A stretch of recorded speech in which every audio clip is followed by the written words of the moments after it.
Halo semuanya, balik lagi sama saya Nixon. Gereja menekankan bahwa pengembangan ekonomi harus berorientasi pada pengembangan masyarakat. Untuk mengatasi hal tersebut, diperlukan reformasi sistem hukum. Sangat bertentangan sama kebebasan untuk memilih beragama. Jadi sekarang kita akan melakukan podcast nih. Nah, jadi kita sekarang akan membicarakan tentang beberapa permasalahan di kehidupan kita yang bisa ditangani oleh gereja dan di mana gereja akan mengambil peran dalam masyarakat. Tanpa berlama-lama lagi, mari kita sambut bintang tamu kita. Kita sudah ada bintang tamu kita di sini, mari kita langsung bicarakan aja terkait bagaimana sih gereja itu mengatasi permasalahan di hidup kita. Nah, jadi topik pertama kawan-kawan, hari ini kita akan membicarakan mengenai hoax. Jadi sebenarnya kita kan tahu kalau sekarang media sosial sangat berkembang nih, sangat maju, artinya perkembangan kan sangat maju nih.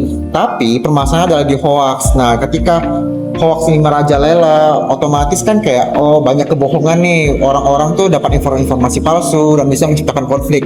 Nah, jadi sebenarnya apa sih yang dilakukan oleh gereja?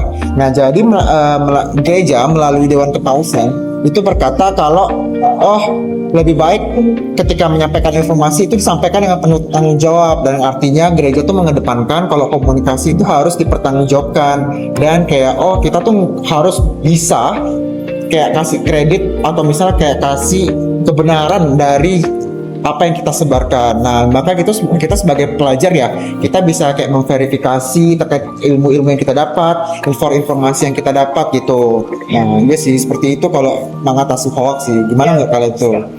Ya?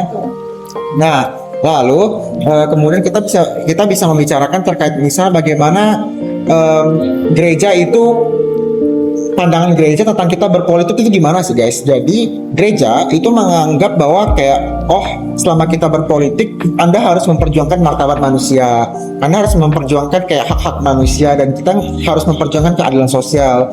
Jadi di sini gereja itu mengedepankan bagaimana ketika kita secara berpolitik itu harus mengedepankan katakanlah manusia-manusia yang lain dulu, kita harus mengedepankan kesejahteraan orang dulu.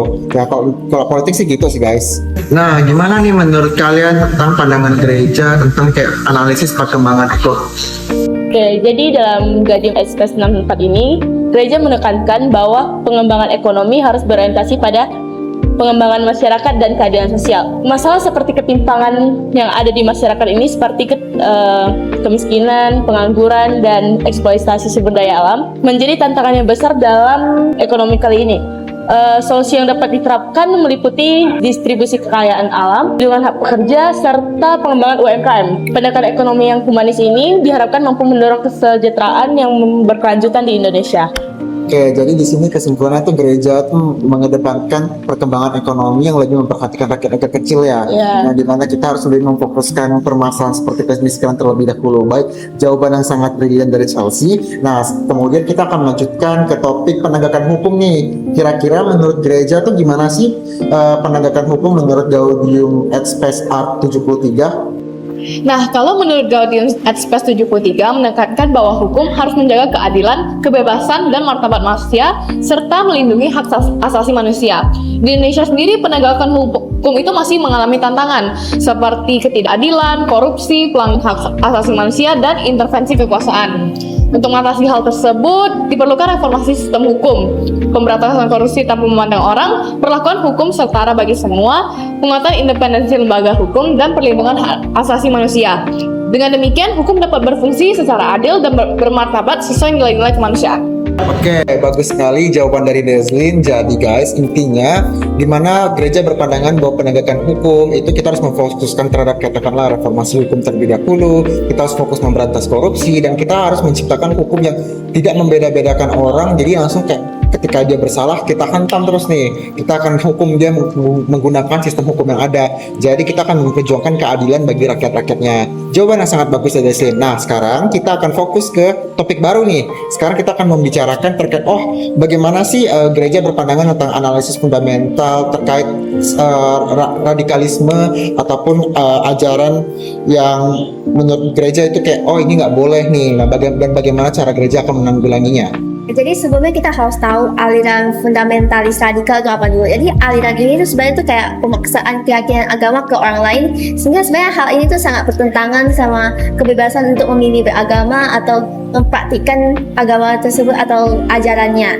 Jadi seperti yang saya tahu, dignitas sebenarnya pasal 1 itu ada mengatakan bahwa setiap manusia tuh harus memiliki hak untuk memilih kebebasan untuk beragama, kayak memilih, mempraktikkan dan menyebarkan keyakinannya itu tanpa paksaannya. Jadi peran gereja apa ya? Peran gereja ya memberikan pendidikan yang kayak mengenai nilai toleransi, sehingga masyarakat tuh tahu kita harus mempunyai sikap-sikap toleransi sehingga bisa membangun masyarakat yang damai. Dan juga gereja sebenarnya akan mengantarkan suatu pikiran yang namanya perbedaan keyakinan itu tidak akan menjadi sumber konflik, tapi itu kesempatan untuk mempererat persaudaraan kita.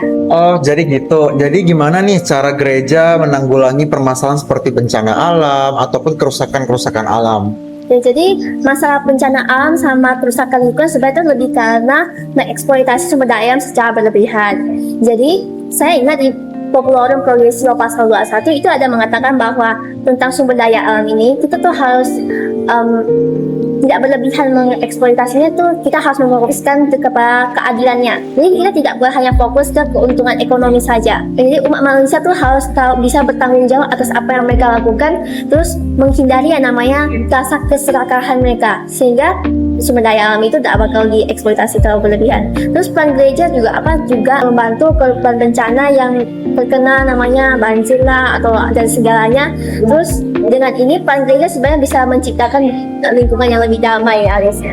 Oh, jadi intinya gereja itu kayak memfokuskan, oke, kita boleh nih menggunakan sumber daya alam kita, tapi kita nggak boleh mengeksploitasinya secara berlebihan. Kita harus kayak menanggulangi dampak-dampaknya. Jadi kita harus fokus kayak, oke, kita bisa melakukan reboisasi, kita harus memanfaatkannya untuk orang-orang sekitar dan sebagainya lah ya. Benar. Jadi peran gereja itu kayak secara keseluruhan membantu mereka dan membimbing mereka ke dalam jalan benar. Nah, mungkin segitu saja podcast kita hari ini.